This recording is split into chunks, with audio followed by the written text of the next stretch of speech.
We have Artie.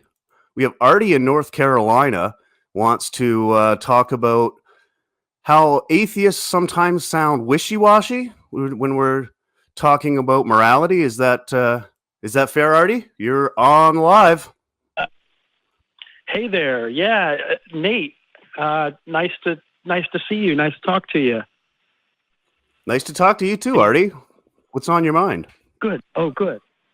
Well, okay. So basically, I watch a lot of debates, and what ends up happening is the atheist tends to do pretty well, and then they get to the morality part of the debate, and then it just starts to get all like all weird, and the atheist tends to not sound very intelligent at that part of the debate. And I've seen it over and over again. So essentially, they say that without God, there's no basis for morality, and we don't have any, moral oughts and all of those kinds of things. But they're just making an assertion, and it seems a lot of times like atheists just kind of allow them to make that assertion, and they don't get challenged on it. If that makes any sense? Sure. Well, first off, you got to remember that atheism isn't necessarily indicative of other people's worldview, right? Like we're not a hive mind. We're not the Borg.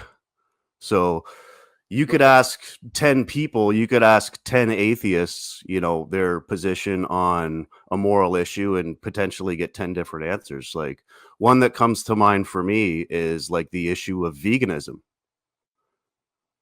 Right, folks who don't eat anything, any animal products, and you'll get a lot of atheists who are vegan who think it's morally wrong to eat meat, and then you'll get someone like me who doesn't think that it's morally wrong to eat meat. So it just depends on who you're talking to. And since you've got me on the line, what question of morality did you want to bring up that you think I might not be able to address? Well, it's not so much, I guess, you specifically, but I think what ends up happening is people will use terms like well-being and things like that, mm-hmm. and the Christians in the debate tend to trounce all over the atheists because it's just a really weak term. Like, for instance, going to McDonald's might not be promoting well-being, but it's not immoral to go to McDonald's. That's kind of like my way of thinking of it. Like, just because something doesn't promote well-being doesn't necessarily mean it's immoral to do it. And I think so it ends up coming off as like real wishy-washy, and basically a lot of times the atheists in the debate will sound like they're giving ground, like they don't know what they're talking about, essentially. Yeah, and the word that you use as or the concept that you use as the basis of your moral system isn't necessarily going to be well-being. I actually prefer the term happiness to well-being, but you could go either way with it. And I don't think that going to McDonald's is an immoral act either. So we definitely agree there. I think it's just useful for getting to a conversation about something that's actually more important, because we're not having mm-hmm. atheist theist debates about the morality of eating a junior chicken, right? Jmike, what do you think? Well, hey, no worries. The power bill has been paid, so that wasn't the issue. So we're all good. I kind of caught part of it. Had a flicker of power, so I kind of caught part of it.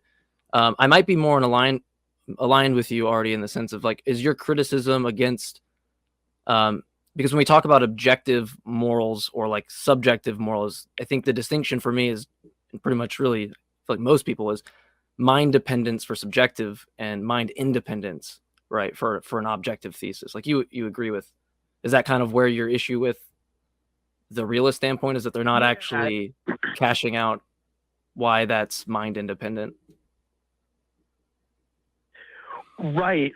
So they're basically just making an assertion that we as atheists have no basis for morality because there is no, sky daddy or whatever in our lives telling us what, what to think is right and wrong. But that doesn't mean we don't have a basis for our morality. I guess that's where I'm going with this. Okay, I see, from a theist perspective. Okay, so there's a lot to unpack there. Like, one, I just had a debate actually on moral realism and anti-realism, with the realist taking divine command theory, right? It's a Christian perspective. It's inherently a subjectivist point of view, right? I mean, you could just break this down into, like, is the thing good in virtue of the fact that it comes from the consciousness of God, or is it not in that case? And if they answer, well, if they go, well, it's not having to deal with the consciousness of God or the nature of God, well, then they've just admitted to an independent standard of morality, and we don't even need the God, right? And then we're left with, okay, well, what is that independent standard? What does that look like? How can we access it? Things like that. But if typically what they do is they'll answer the first horn, right? And they'll say that, it's in virtue of its nature, its nature being good, or its intentional states, or its desires. Well, that's attached to mind dependency, right? It's entirely dependent upon the mind of that agent to issue out the commands. And you're left with the question of, like, is it good just in virtue of the fact that it rests within God? Because if that's the case, why can't an evil God look to its own nature and issue out commands in accordance with its evil nature? Right. And this is further compacted by the fact that scripture, like Romans 2:15, states that it's written in our hearts. And when you add that caveat, then the nature can be any arbitrary nature. As long as it's written in our hearts, we're always going to come out smelling the roses the way that the nature dictates it that way. Right. You wouldn't have any difference if an evil God wrote it on your heart. And so this all just boils down to a subjectivist theory, no matter how you slice it. And I know I'm going on long. The last thing that I think is the most important is that well-being is what they're concerned about. It's exactly what they're concerned about. Think about if they want to go, if they don't want to go to hell, or they want to go to heaven, why, in virtue of what reason do they not want to go to hell? Because it impacts their well-being. That is primary. So it doesn't matter if they take a theist perspective on, like, what they hold. Everybody does that. There's just a question of whether or not that's an objective basis, but it's definitely the basis the theist uses way before they make proclamations to God. That's secondary, because if you put them in a pin and you say, why don't you want to go to hell? It's going to relate directly to their well-being. Yeah, or why do you want to go to heaven? Because proximity to God is supposedly, something that you want.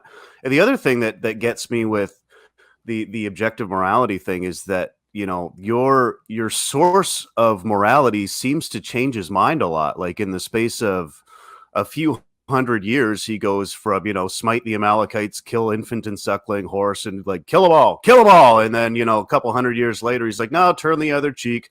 If someone, takes your coat, give them your shirt too. It's like, wait, what? I thought you were objective and you were unchanging, and it seems like you've just changed your mind. So that part never made sense to me either. Yeah, I mean, the fact that you think that the theist thinks they can ground what we call categorical imperatives of what you ought to do, right? Not just merely like hypothetical ones. That they're just left with the question of, is that grounded within the commands God gives, right? Someone's going to take that if they think God's nature is amoral. They're going to say, well, yeah, the goodness lies within the commands, but anybody can issue commands. So you're left with this issue of, okay, in virtue of what authority is that command right? But then they could also say, well, his nature is moral. We look to his nature. You're just conceding some mind dependence or some dependence there. And if they try to say, well, God's all powerful, or they try to use descriptive assessments, well, then now we're left with, like, the Izzat gap or the naturalistic fallacy, right? The fact that you can tell me it's powerful and can issue commands or issue in accordance with its nature doesn't actually elucidate whether or not it's good, because, like I said, the evil God can do that, right?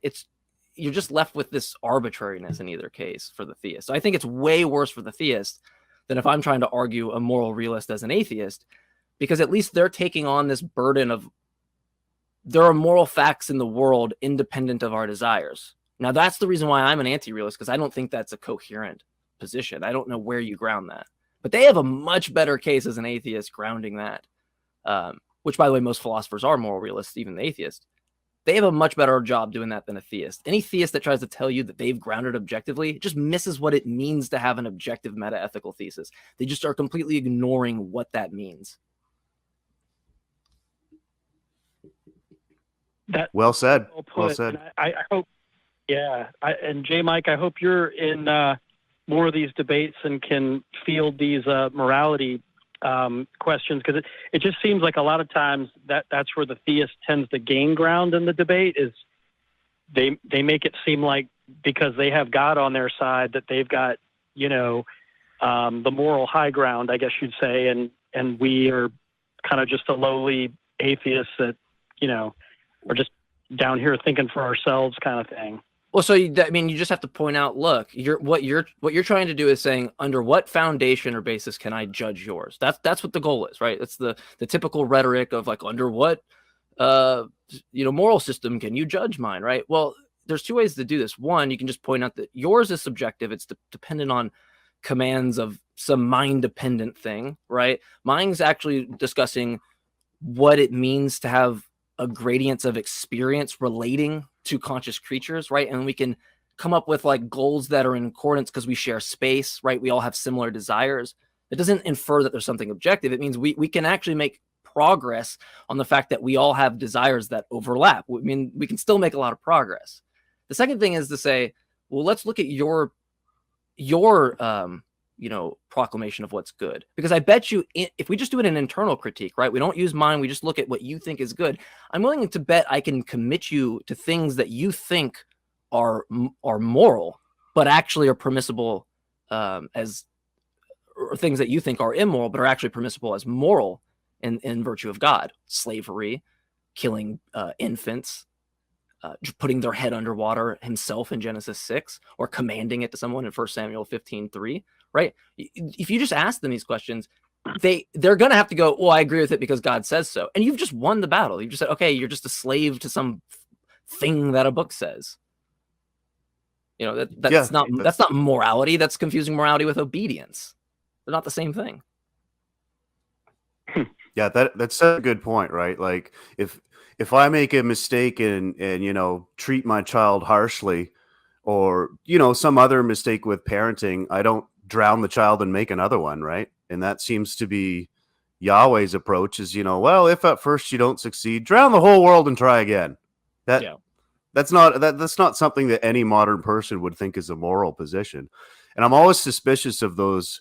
I think this is a Susan B. Anthony quote, but I'm always suspicious of those who claim to know what God wants, because it always seems to be what they want. You know what I'm saying? Yeah. So, well, guys, thank you so much. That was a lot of good information I have to unpack there, and appreciate you having me on your show. Yeah, well, thank you for calling in. I'm sorry we had a little hiccup, or I had a hiccup at the beginning, so I hopefully hit the points that you were trying to address in the absence. So that was brilliant. Well, hey, we'll call in again. We'd love to hear from you. All right, thank you so much. No problem.